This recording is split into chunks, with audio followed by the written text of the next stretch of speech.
Audio Jungle.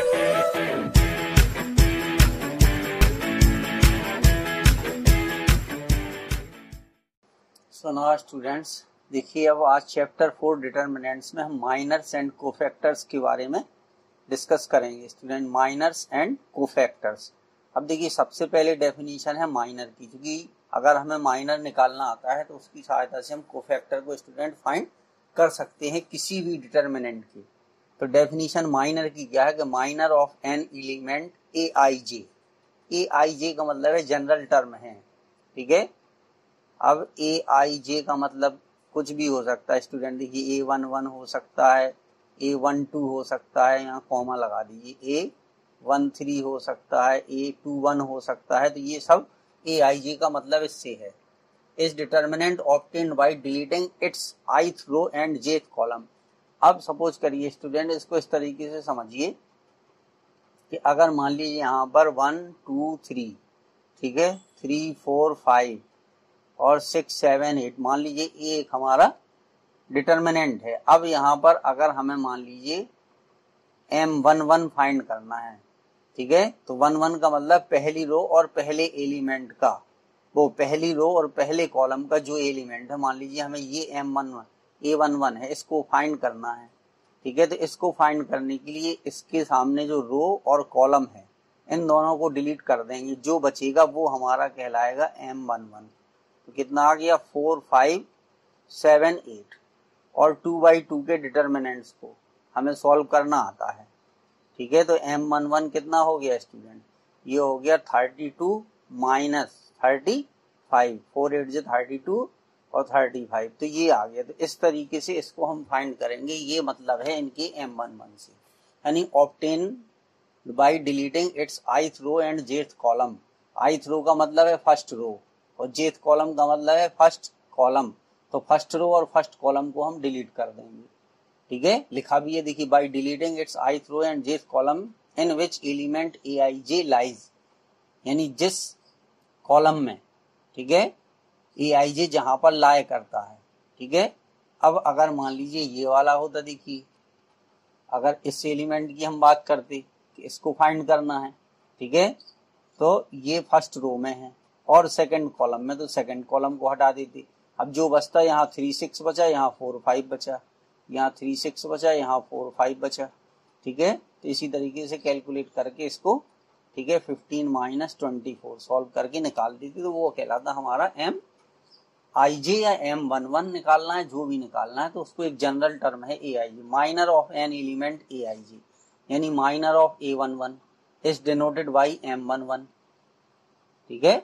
अगर A11 का minor हमें फाइंड करना है तो उसको M11 से रिप्रेजेंट करेंगे। अगर A12 का माइनर फाइंड करना तो वो M12 कहलाएगा, ठीक है। फिर एक रिमार्क दिया गया स्टूडेंट्स, रिमार्क क्या है कि minor of an element of a determinant of order n, यानी अगर n की वैल्यू, यानी उस डिटर्मिनेंट का ऑर्डर अगर 2 या 2 से बड़ा है, यानी 2/2 का है या 3/3 का, 2 से कम नहीं होगा, is a determinant of order n-1, तो जो डिटर्मिनेंट मिलेगा, ठीक है, वो उससे एक कम ऑर्डर का मिलेगा। यहाँ पे देखिए इस डिटर्मिनेंट का ऑर्डर कितना था, 3/3 था, ठीक है। जब इसका माइनर हमने फाइंड किया तो यहाँ पे जो डिटर्मिनेंट हमें मिला वो कितने का मिला, 2/2 का मिला। तो इस तरीके से इसको आपको समझना है, ठीक है। जब ith रो और jth कॉलम को हम हटा देंगे, ठीक है, तो फिर उसमें 2 रो और 2 कॉलम बचेंगे। अगर 3/3 का है, एक रो एक कॉलम हट गया, तो 2/2 का, यानी जितने ऑर्डर का था उससे एक कम ऑर्डर का मिलेगा। लेकिन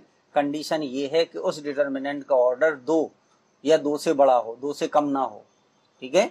अब देखिए एक एग्जाम्पल दिया है, पहले आप इस चीज को अच्छे से समझ लीजिए, दिमाग में आपके भर जाएगा ये, ठीक है। फिर कोई भी क्वेश्चन हो उसको करने में कोई प्रॉब्लम नहीं है स्टूडेंट, बहुत इजी है। बस ये आपको समझ में आ जाना चाहिए कि माइनर आखिर है क्या, ठीक है।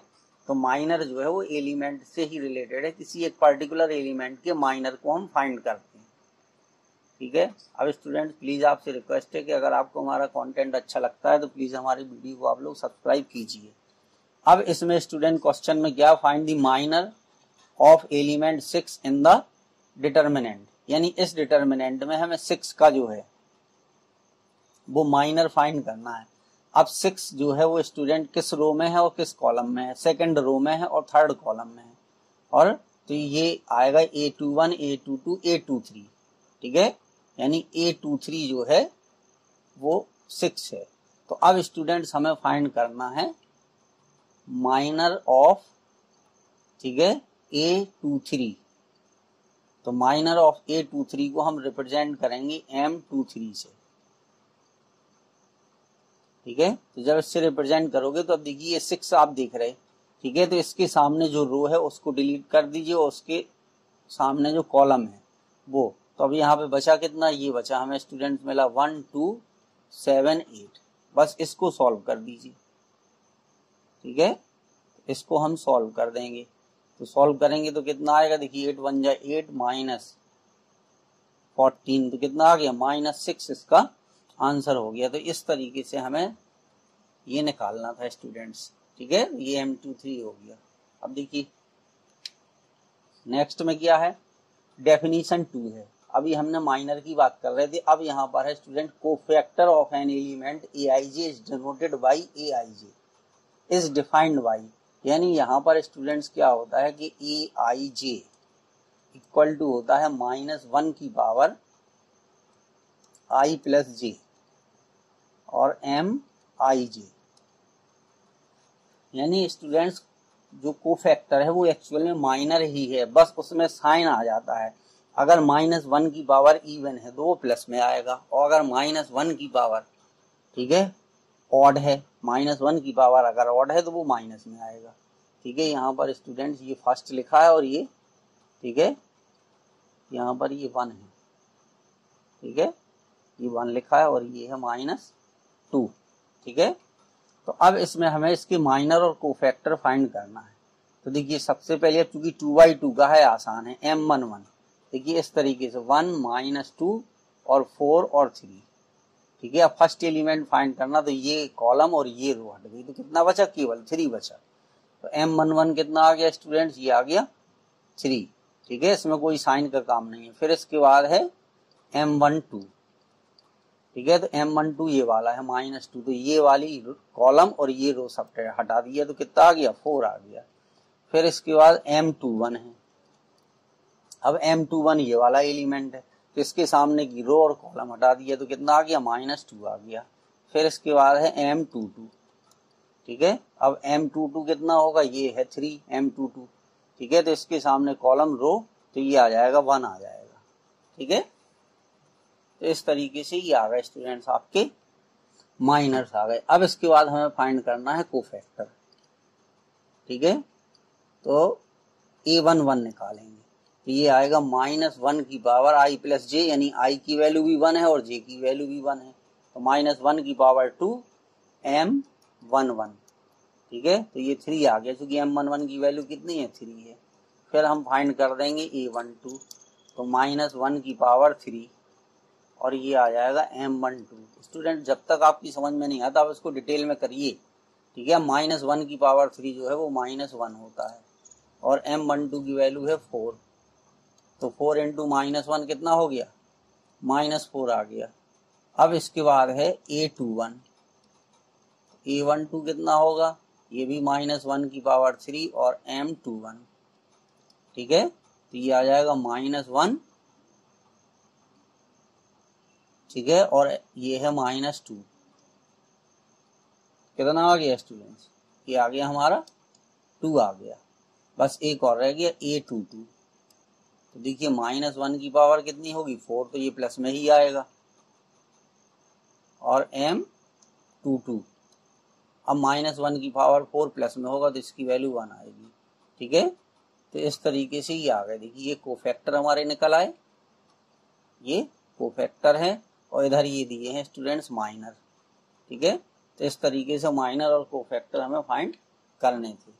अब देखिए 21 एग्जाम्पल में क्या, find the minor and cofactor of the element A11 A21 in the determinant. तो माइनर पहले हम फाइंड करेंगे A11 का, माइनर ऑफ A11 किससे रिप्रेजेंट करते, उसको M11 से। तो अब देखिए इसको हटा दिया, इसको हटा दिया, तो कितना बचा, A22 A23 A32 और A33, बस अब इसको सॉल्व करके लिख दीजिए। ठीक है, तो कितना आ जाएगा, ये आएगा देखिए A22 into A33 minus A32 into A23, तो ये आ गया माइनर ऑफ M11 आ गया। इसी तरीके से अब फाइंड करना है हमें M21। अब देखिए M21 फाइंड करना है तो इस वाले, ठीक है, इस वाले कॉलम को 21 यहाँ पर है और इस वाली रो को स्टूडेंट्स, ये वाली रो हम हटा देंगे। तो कितना मिला हमें, ये मिला A12, ठीक है, और A13 और ये मिला A32 और A33। ठीक है, बस अब इसको सॉल्व कर दीजिए। देखिए तो ये आ जाएगा A12 into A33 minus A32 into A13। ठीक है, तो ये आ गया माइनर ऑफ A21। अब स्टूडेंट बस कोफैक्टर निकालना है।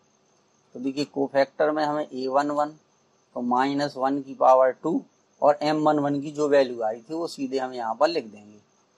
ठीक है, A22 into A33 minus A32 into A23। ठीक है, तो इसकी वैल्यू प्लस में आएगी तो ये प्लस में आ जाएगा। A22 into A33 minus A32 into A23। ठीक है, तो इस तरीके से अब ये हो गया स्टूडेंट्स A21, तो ये किस में आएगा, माइनस में आएगा, क्योंकि 2 और 1 प्लस करोगे तो -3, तो -1 की पावर अगर 3 करेंगे तो माइनस में आएगा। और बस ये वैल्यू उठा करके लिख दीजिए, A12 A33 माइनस A32 और A13, ये आ गया स्टूडेंट। ठीक है, तो इस तरीके से ये वाला हमें एग्जाम्पल 21 करना था। पहले आप यानी एग्जाम्पल को 2-3 बार लगाइए क्योंकि इसका एक प्रोसीजर है। ठीक है, तो अगर वो प्रोसीजर आपको पता चल गया, माइंड में सेट हो गया स्टूडेंट, तो फिर आपको कोई प्रॉब्लम नहीं होगी। अब एक और है बस स्टूडेंट, देखिए इसमें क्या है कि if element of a row are multiplied with cofactor of any other row then their sum is 0 for example. ठीक है, अब देखिए स्टूडेंट ये है A11 A21 A12 A22 A13 A23। वो ये कह रहा है कि अगर कोई पर्टिकुलर रो हम मान लीजिए फर्स्ट रो ले लें, ठीक है, ये है,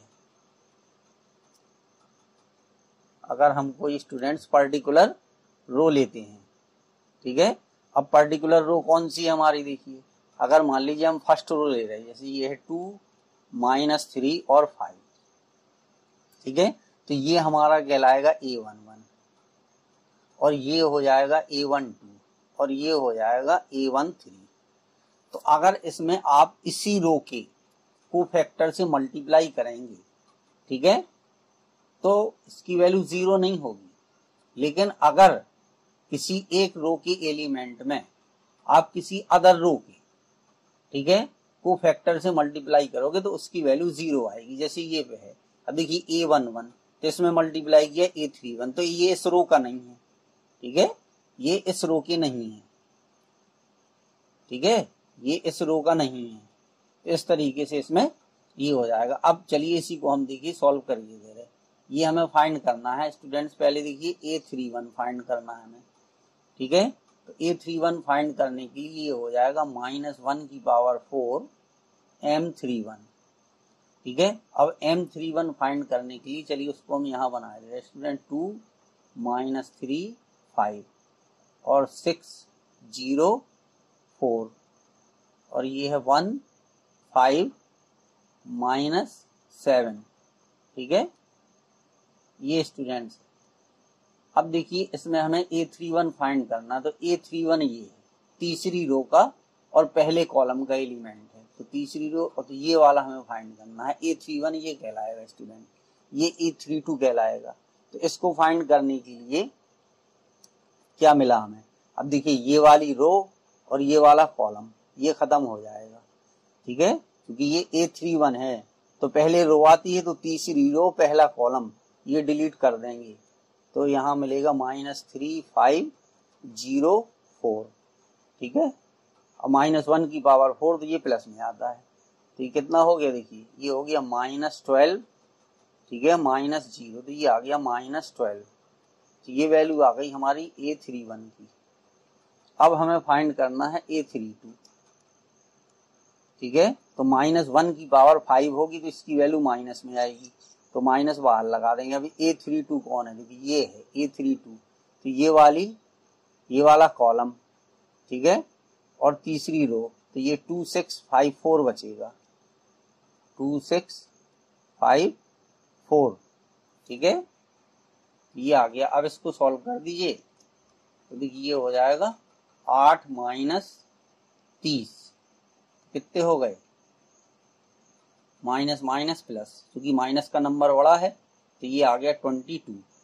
फिर अब हमें फाइंड करना है A33, ठीक है। इसी को देख करके स्टूडेंट्स हमें फाइंड करना है। अब A33 फाइंड करेंगे तो तीसरी रो और तीसरा कॉलम ये डिलीट हो जाएगा। अब इसकी पावर जो है -1 की पावर यहाँ 6 होगी, तो -1 की पावर 6 प्लस में आता है,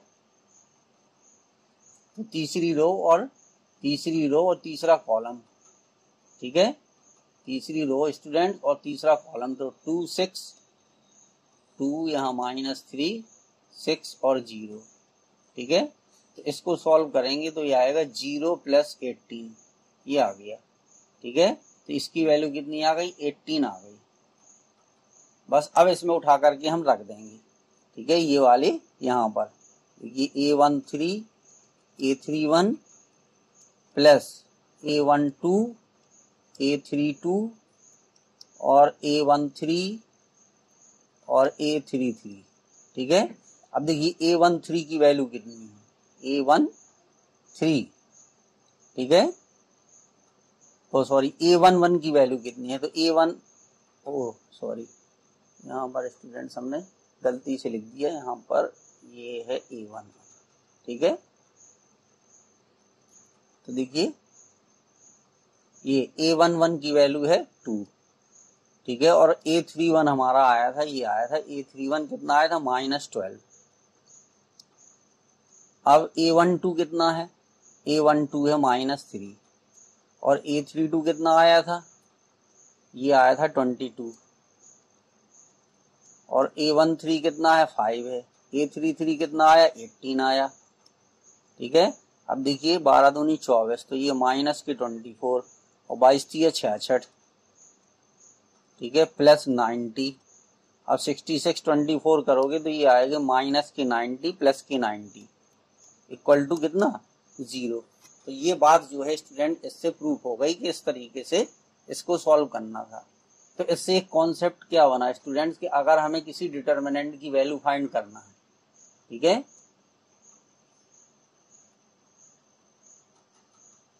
तो अगर A11 में कैपिटल A11 से यानी किसी एलिमेंट के अगर उसके कोफैक्टर से सेम से मल्टीप्लाई करेंगे तो उसमें हम डिटर्मिनेंट की वैल्यू को फाइंड कर सकते हैं।